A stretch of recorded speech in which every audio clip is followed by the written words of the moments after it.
Apa dek? Kami nak angkat tudung dah buka. Au kecil. Sekejap je. Jangan. Sekejap je. Si boleh. Pemandu e-hailing didakwa cuba lakukan gangguan seksual terhadap remaja perempuan. Kuching, seorang pemandu e-hailing dipercayai cuba melakukan gangguan seksual terhadap penumpangnya remaja perempuan berusia 15 tahun dengan meminta membuka tudungnya ketika dalam perjalanan menghantarnya ke rumah. Dalam kejadian yang tular di media sosial dipercayai berlaku ketika remaja terbabit menaiki kereta lelaki berkenaan baru-baru ini. Dalam video berdurasi 12 saat dipercayai dirakam oleh mangsa yang duduk di bahagian belakang, pemandu e-hailing terbabit kedengaran jelas meminta mangsa membuka tudungnya. Apabila remaja perempuan bertanya untuk apa, lelaki terbabit berkata hanya untuk melihat muka. Bagaimanapun, remaja perempuan itu enggan sambil memberitahu tidak boleh mendedahkan aurat. Dalam satu lagi video, lelaki terbabit berjaya ditahan oleh keluarga remaja terbabit di satu lokasi yang tidak dikenal pasti. Walaupun ditanya oleh bapa remaja itu apa motif dia meminta mangsa membuka tudung, lelaki terbabit seolah-olah tidak rasa bersalah malah menuduh akan menyaman mereka yang merakam video keretanya.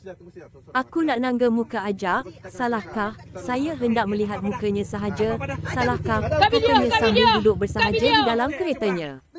Mengulas perkara itu, Menteri Pembangunan Wanita, Keluarga dan Masyarakat, Datuk Seri Nancy Shukri memuji tindakan berani remaja terbabit mendedahkan perbuatan lelaki itu. Saya meminta semua pihak untuk berani bersuara menentang gangguan seksual demi mempertahankan maruah dan keselamatan masyarakat. Kepada remaja di luar sana, jangan berdiam diri, anda berhak untuk bertindak demi keselamatan dan maruah diri dan pada masa yang sama, saya komited untuk memperkasa keadilan melalui pelaksanaan penuh tribunal di bawah Akta Gangguan Seksual, katanya dalam kenyataan. Abang ada bukti, Wah. Ni ada video tadi. Video kita ada juga tadi. Yang menggesa lelaki terbabit ke balai polis untuk membuat laporan mencerminkan peningkatan kesedaran masyarakat terhadap isu gangguan seksual yang tidak boleh dipandang ringan. Saya difahamkan bahawa kes ini kini berada di bawah siasatan pihak polis. Apabila berlaku kes gangguan seksual, masyarakat meletakkan sepenuh kepercayaan kepada pihak polis untuk bertindak dengan adil dan segera.